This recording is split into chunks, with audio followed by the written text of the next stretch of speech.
Assalamualaikum everyone. So kembali lagi dalam siri tips mudah kan. So kali ini aku akan membincangkan beberapa perkara yang baru yang dalam waktu PKP ni. Okay, so sebelum kita mulakan video, siapa yang belum subscribe, sila subscribe ke aku punya channel. Jadi mulakan video lepas intro ini. Siapa dia ni? Abu Hurairah. Ni, Nama dia Pak Salam Erwin Joko Anwar.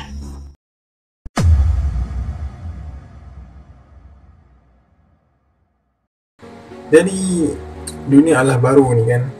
Kita tahu semua orang memiliki teknologi, memiliki telefon bimbit sendiri, memiliki social media, TikTok, Facebook, YouTube, whatsoever.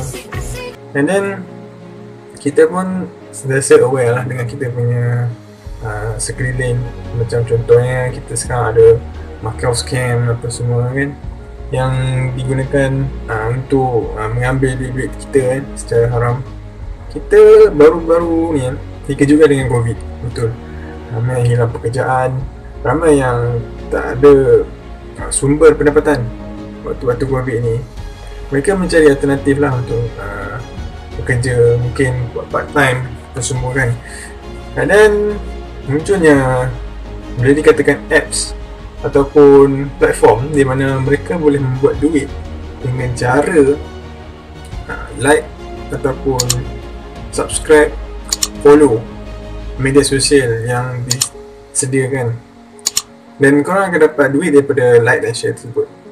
Nama website atau platform ini iaitu iShareFans, LikeShare dan juga EasyJob. Ketiga-tiga apps ni telah memasuki pasaran ataupun memasuki Malaysia dalam awal Ogos macam tu. So dia baru lagi diwujudkan dekat Malaysia. Sebelum ni baru apps ni dekat luar-luar negara, tapi kini ni berada di Malaysia.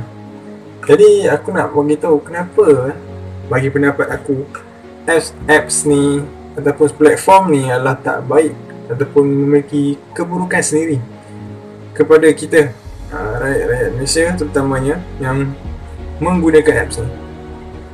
Jadi iShareFans dan juga LikeShare boleh dikatakan sama, di bawah naungan cawangan yang sama. Dan EasyJob pula adalah platform yang paling terbaru. Cara mereka bekerja, kita kena daftar akaun kita, login tiap hari, membuat task. Task tu disediakan 3 task pada setiap hari, dan setiap task diberi bayaran. Dia tertakluk kepada apps tu.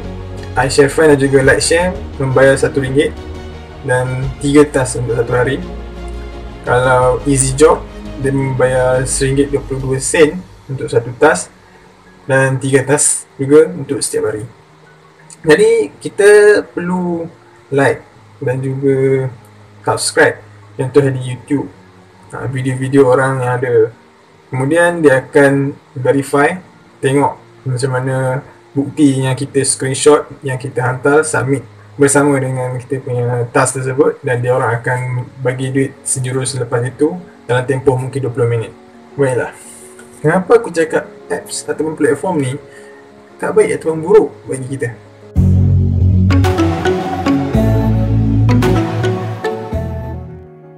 Yang pertamanya, platform-platform ni sebenarnya dia tidak berdaftar di mana-mana official store.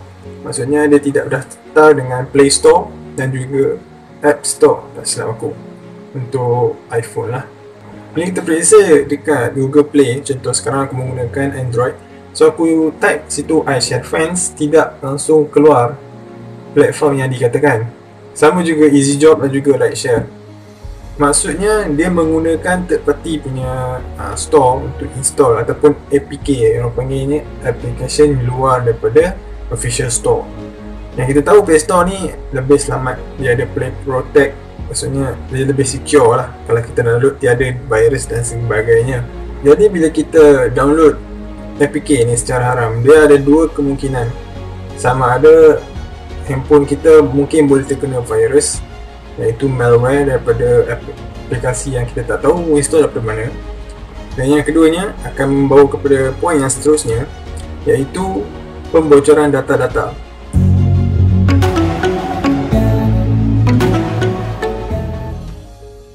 So kalau kita tahu aplikasi ataupun platform ni diwujudkan dalam bentuk mengumpul data-data kita. Diorang tidak memiliki perniagaan yang sah. Diorang cuma berdaftar dengan SSM, iaitu syarikat yang memberi kebenaran untuk kita berjual beli, menjalankan perniagaan dekat Malaysia. Diorang ni diibaratkan memiliki sijil lahir yang berdaftar daripada SSM, tapi dia hanyalah sekadar sijil lahir dan tidak membawa makna apa-apa kepada aplikasi tersebut. Aplikasi tersebut boleh jadi bagus ataupun sebaliknya. Jadi kalau kita tengok data-data yang mereka simpan selampau banyak. Kalau kita tengok, kita dah masa nak daftar, kita memasukkan nombor telefon bimbit kita yang pertama. So daripada nombor telefon bimbit kita, dia orang boleh trace berbagai-bagai info lah. Dan kemudian bila kita nak withdraw duit daripada aplikasi ni, bila kita nak withdraw, kita kena masukkan kita punya account bank untuk dia membuat bayaran kepada kita. So dekat situ kita telah meletakkan satu benda yang paling privacy lah, maksudnya account bank kita dekat dalam platform ataupun aplikasi third party. Dekat situ mereka boleh menggunakan data kita ni dengan sewenang-wenangnya, sebab tiada penghalang ataupun tiada benda yang secure kita punya data itu. Tak sama seperti dalam Play Protect yang ditawarkan contohnya oleh Play Store.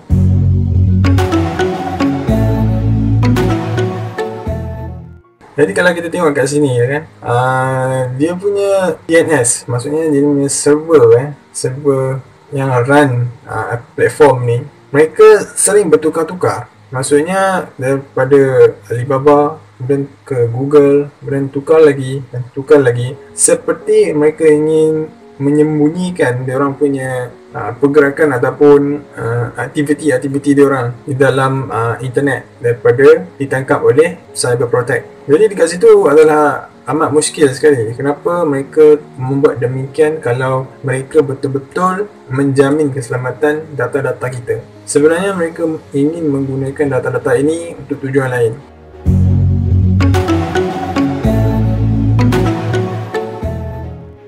Dulu kita kecoh dengan benda yang dinamakan MLM, iaitu skim cepat kaya kan. Dengan cara mereka menggunakan piramid, maksudnya orang yang paling awal perlu mencari 4 orang rakan, dan 4 orang rakan ini pula perlu mencari orang-orang bawahannya dengan berlipat-lipat ganda lah. Ini dinamakan skim Ponzi, tak silap saya. Skim Ponzi ni telah pun digunakan oleh ramai syarikat MLM lah, yang dulu kita tahu ramai telah tertipu dengan skim cepat kaya ni, dan ramai pun yang telah terima akibatnya. So bagi saya, platform ni seumpama dengan MLM yang saya ceritakan tadi. Maksudnya, orang yang terawal mendapat dana ataupun duit sebenarnya daripada orang bawahan yang baru masuk. So duit tu sentiasa rotate dan rotate, silih ganti. Sebab di dalam ketiga-tiga platform ini, dia menawarkan khidmat percuma, iaitu 3 task sahaja. Tetapi kalau mahu lebih keuntungan, dia harus upgrade dia punya account kepada VIP. Maksudnya dia perlu membayar package-package yang ditawarkan. Contohnya saya membayar RM100 untuk saya punya activate VIP account sebagai saya punya pelaburan. Kemudian saya bermain benda yang sama, membuat task tetapi bukan dengan 3 task dalam sehari, mungkin 5 atau 6 task. Dan duit pun menjadi mahal sedikit, mungkin RM1.20 dalam satu task. Dengan cara ni, dengan cara dia membayar untuk VIP ni, actually dia telah mengeluarkan modal. Dan modal inilah digunakan untuk membayar modal orang yang telah menggunakan aplikasi atau platform ini terdahulu. Jadi skim ini sentiasa berulang-ulang. Jadi makin ramai yang join, makin banyak duit yang mereka terima, dan duit ni diguna untuk ganti balik pengguna yang lama. Sebab kenapa poin ni saya highlightkan juga, untuk membayar contohnya saya influencer, saya nak menaikkan saya punya like dan juga subscribe. Jadi saya masukkan saya punya video ataupun account saya di dalam iShare Friend ataupun like share, dan ramai yang akan like menggunakan aplikasi tersebut. Dan saya perlu membayar RM1. Bayangkan RM1 untuk setiap like orang. Contohnya ada 10,000 orang like saya punya gambar. Like tersebut bersamaan dengan RM1. Adakah saya akan mengeluarkan RM10,000 untuk membayar kepada pengguna yang membuat task tersebut? Adalah tidak logik, disebabkan untuk menjalankan aktiviti subscriber ataupun follower booster ini, harga yang ditawarkan adalah sepatutnya lebih rendah daripada harga yang ditawarkan oleh iShare Fans ataupun Like Share ini. Jadi macam mana dia orang mendapat duit dan juga janaan modal untuk mereka bayar kepada setiap orang? Jadi dengan sistem VIP tersebut lah, iaitu skim Ponzi yang saya maksudkan tadi, ia membolehkan mereka untuk mengawal kewangan mereka, membayar setiap orang bila melakukan task di dalam platform tersebut.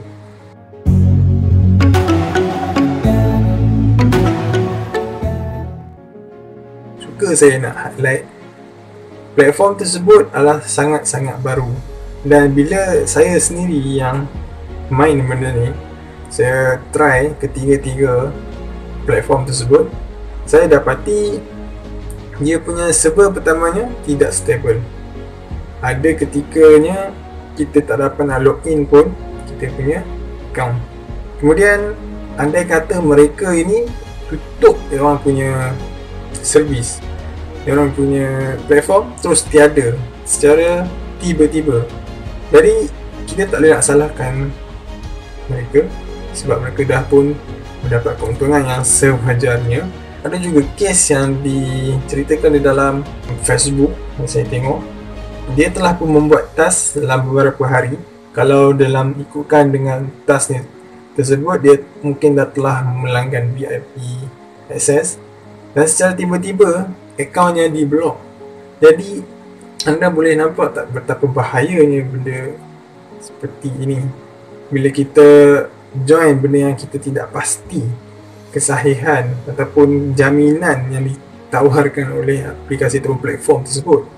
Bagi yang telah pun join, suka saya nak highlightkan juga, saya telah cuba ke tiga-tiga platform tersebut untuk terminate account saya. Maksudnya saya nak batalkan saya punya perkhidmatan dengan diorang.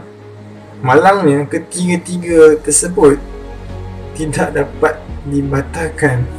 Dia memiliki option untuk membatalkan servis, tapi malangnya kita harus berkomunikasi dengan dia punya bot di dalam WhatsApp servis yang secara automatik. Tapi bot tersebut tak semena-mena akan crash apabila kita tekan option untuk terminate account.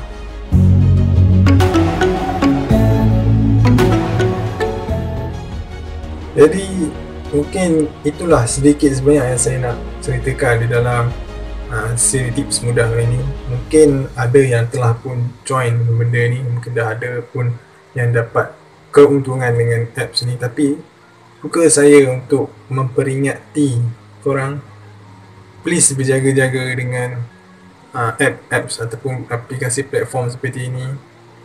Kita kena tahu dahulu asal usul diorang, dari mananya, berdaftar ke tidak platform tersebut, dia punya data-data ni adakah dia akan digunakan oleh third party yang lain untuk kegunaan mereka yang sewenang-wenangnya. Kita kena siasat sebelum kita bertindak. Jadi bagi saya, kalau mana yang suka dengan apps ataupun platform ini, boleh teruskan, tapi sendiri kena ingatlah. Jadi sampai di sini saja episod saya pada kali ini. Ingatlah, walaupun di dalam kesempitan hidup kita waktu sekarang ni, waktu COVID-19, kita harus percaya kepada Allah yang satu. Mungkin ada rezeki kita di mana-mana. Teruskan perjuangan kita. Kita masih belum menang lagi dalam memerangi wabak ini. Jadi untuk mendapatkan kehidupan kita yang seperti sedia kala, saya harap sangat semua orang terus amalkan gaya hidup yang sihat. Kita harus mementingkan kesihatan kita dahulu. Jadi jumpa lagi episod yang akan datang. Assalamualaikum.